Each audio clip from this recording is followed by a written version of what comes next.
Hey, my name's Liam. I'm 25 and I swing a hammer for a living. Framing carpenter to be exact. I work on new builds in the suburbs outside Portland, Oregon, the kind of neighborhoods where the houses all look the same until the paint dries and the families move in. My days start at 5. Coffee black, no sugar thermos in one hand, tool belt in the other. By 4, I'm covered in sawdust and sweat muscles aching in that good way that says you earned the paycheck. I rent a small studio above a bike shop on Southeast Division, one-room kitchenette bathroom the size of a closet. It's quiet, and that's how I like it. No roommates, no drama, just me and the sound of tires on wet pavement when it rains.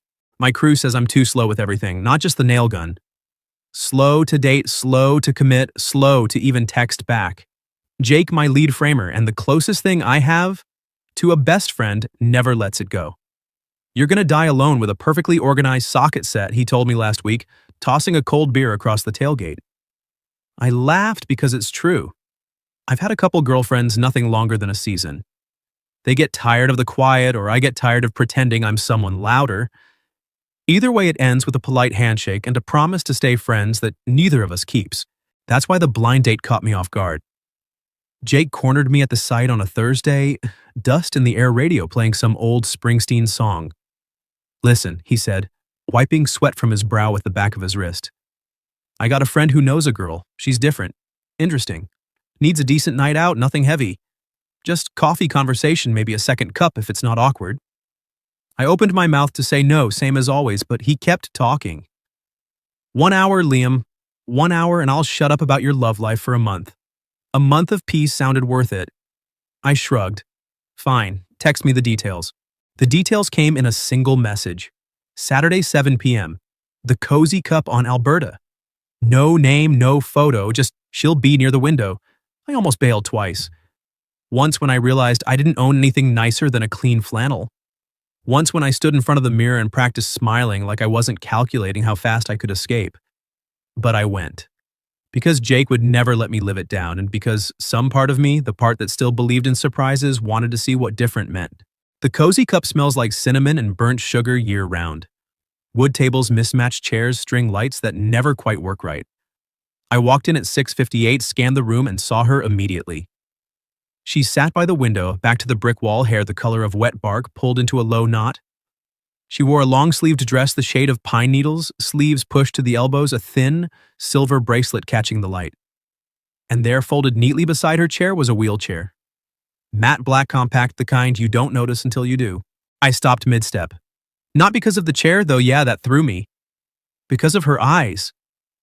Sharp dark, already watching me like she'd been waiting longer than the clock said. She smiled, small, polite, but not fragile. You're Liam, she said before I reached the table. Her voice was low, steady, the kind that doesn't need volume to be heard. I'm Clara. I pulled out the chair across from her, tried to act like I hadn't just had a 3-second crisis in the doorway. Hi? Yeah, Liam. Smooth. Real smooth. She tilted her head, amused. Jake said you'd be easy to spot. Tall, quiet, probably wearing sawdust. I looked down at my jeans, sure enough, a faint white streak across the thigh. I brushed it off. He didn't mention you'd be early. I like watching people guess, she said. Most stare at the chair first. You stared at me. She wasn't accusing, just observing. I opened my mouth closed. It decided honesty was the only move left. I stared because you look like you already know how this ends. Her laugh was soft, surprised like she hadn't expected that. Touché. The barista came over, a college kid with a sleeve of tattoos and a bored expression. Clara ordered a cappuccino extra foam, no cinnamon. I got black coffee because that's what I always get. When the cups arrived, she wrapped both hands around hers, careful, deliberate. I noticed the way her left fingers didn't quite curl the same as the right. I didn't ask. Not yet. We talked about nothing important at first. The rain that wouldn't quit. The new brewery on 28th that overcharged for IPAs. She asked what I build. I told her about the 3-story house going up in Laurelhurst, the way the framing has to be perfect or the whole thing leans. She listened like she could see it, the studs, the joists, the weight settling into place. Precision matters, she said, even when no one sees the bones. I asked what she did. She hesitated just a flicker, then said, I draw, freelance, children's books mostly. She pulled out her phone, showed me a page of watercolor fox, mid-leap eyes bright with mischief. I do the sketches digitally now, easier with one good hand. She said it like she was mentioning the weather. I nodded, took a sip of coffee, let the silence sit. Most people would have filled it with questions. I didn't. Half an hour in, she leaned back, studied me.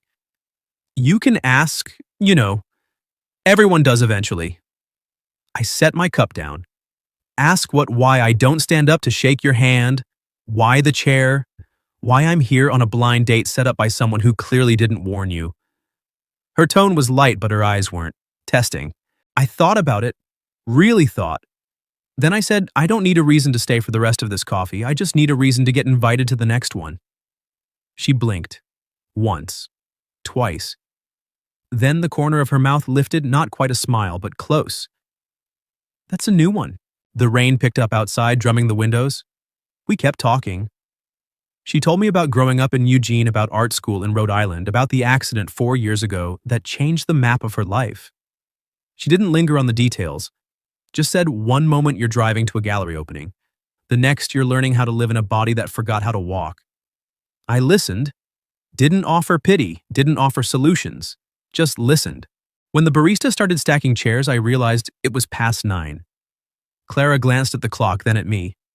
I should go. Early client call tomorrow.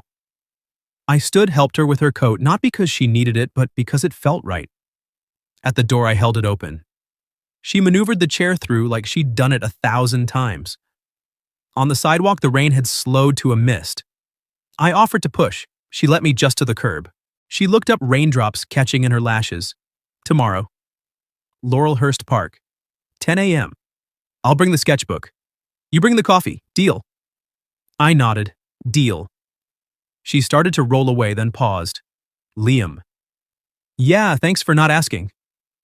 I watched her disappear into the glow of the streetlights.